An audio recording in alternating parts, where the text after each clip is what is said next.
Israel-Gaza war, where do we land? What should Israeli citizens or soldiers do when they're caught between religion, fear, ideology, or military force?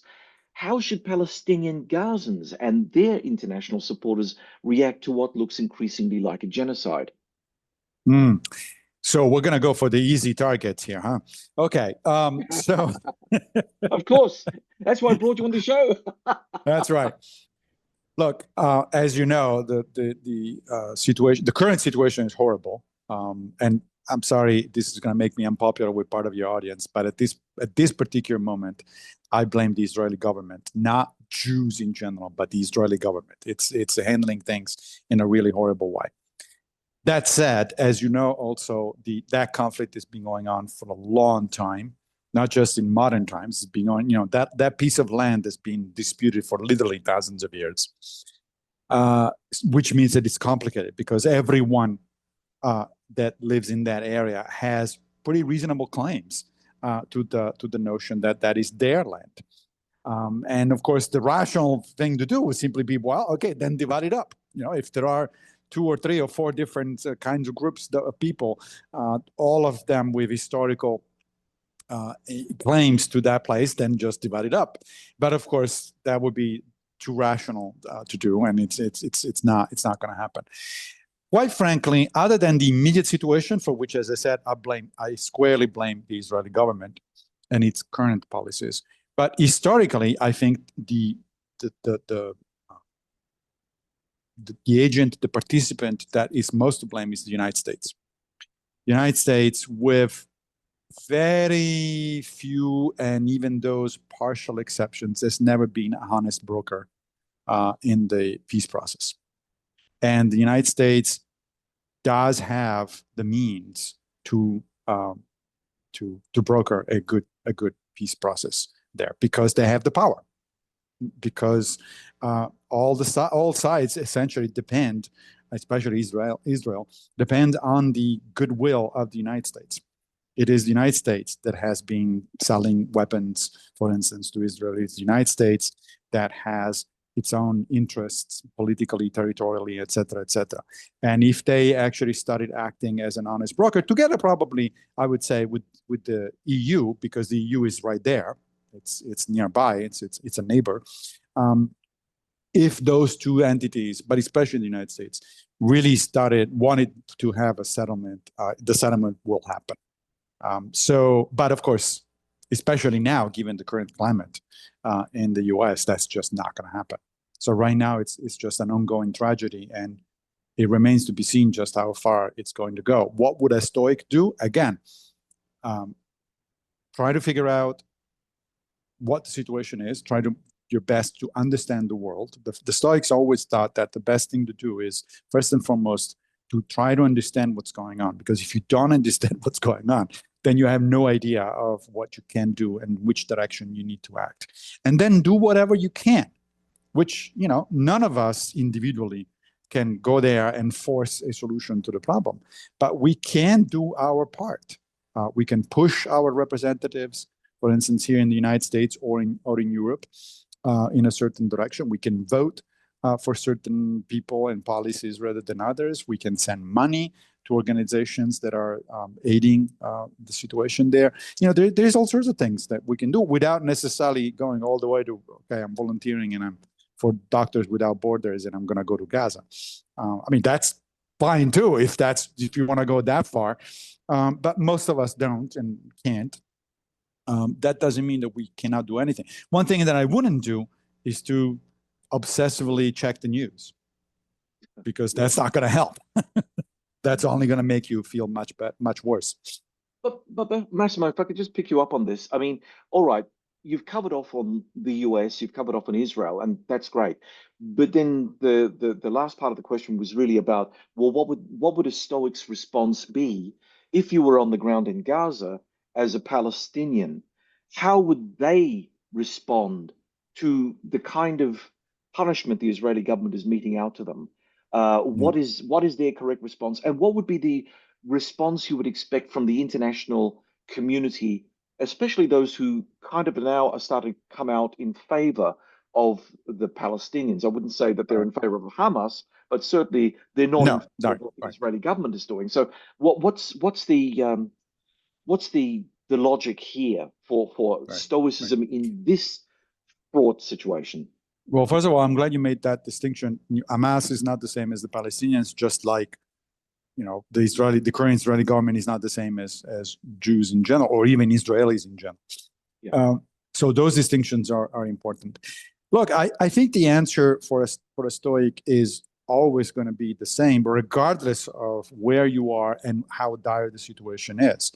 The first question you ask yourself is, what is it that here and now is up to me? What is it? What is my agency? What can my agency actually affect under these conditions? And sometimes the answer is not much. And you have to accept it because you don't control the situations. You don't control the background condition. But there is always something you can do. Even if you are in really dire situation, you can still be helpful to your neighbors. You can still be helpful to your family. You can still comfort them physically or psychologically and so on. So there's always something that we can do for other people. Seneca, again, at one point says, look, if you're in charge of an empire, there is much you can do.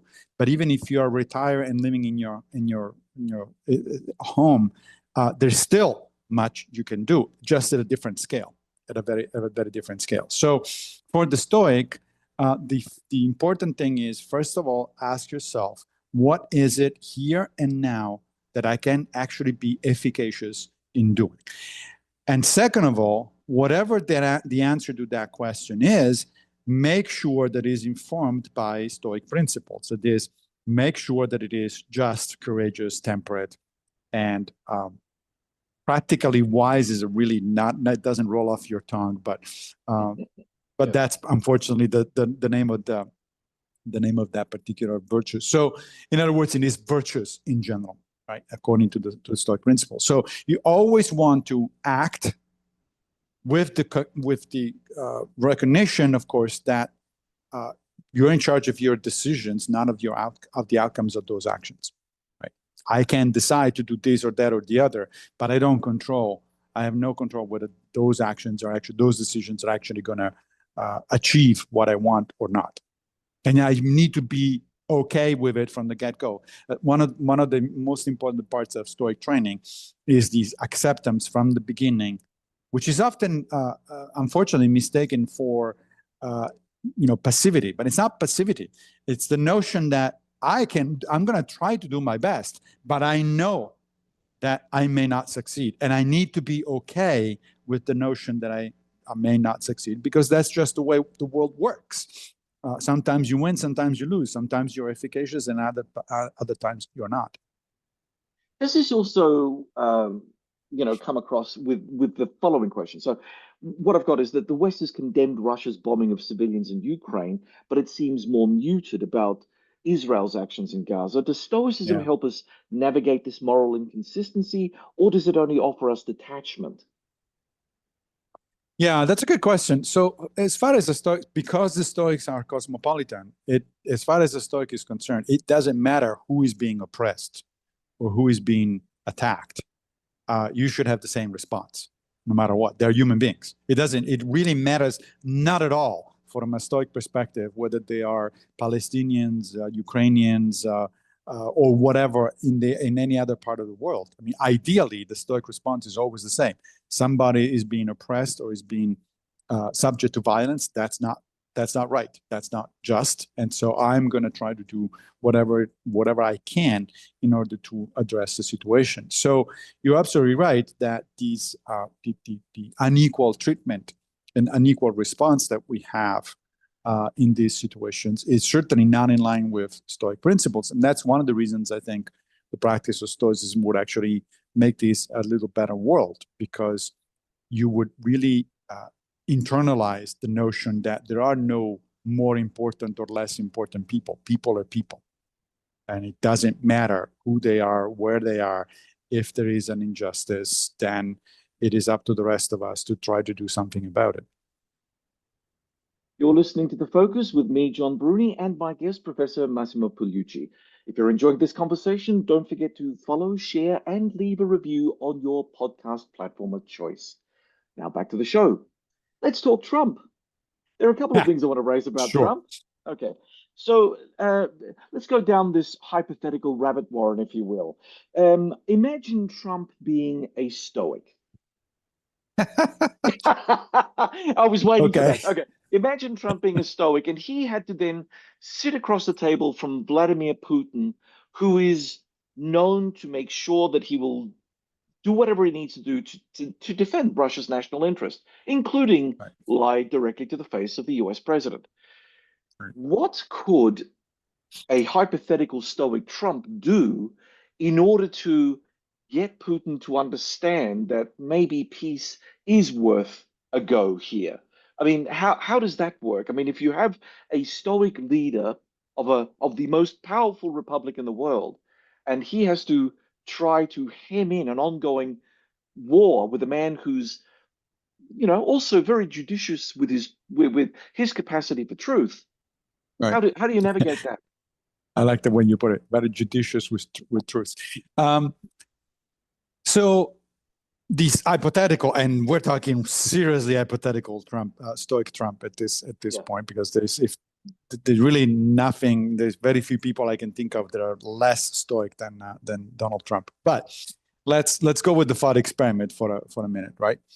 So again, first of all, you want to check your moral compass. The Stoic moral compass, again, is the 4 cardinal virtues. So anything you do, you ask yourself, am I in an alignment with the cardinal virtues, right? And the second thing to remember is that Stoics are not pacifists. They don't advocate the use of violence unless it is absolutely strictly necessary, but they're not pacifists. And so if you are in a situation where you have to threaten action, including military action, then you have to do it. But of course, with temperance, following the principles of justice, et cetera, et cetera, et cetera, right? So it's with people like Putin, I think it's the carrot and stick situation, which is, well understood and well tested strategy. You have to figure out which particular carrots and or sticks and combination thereof might work with that person.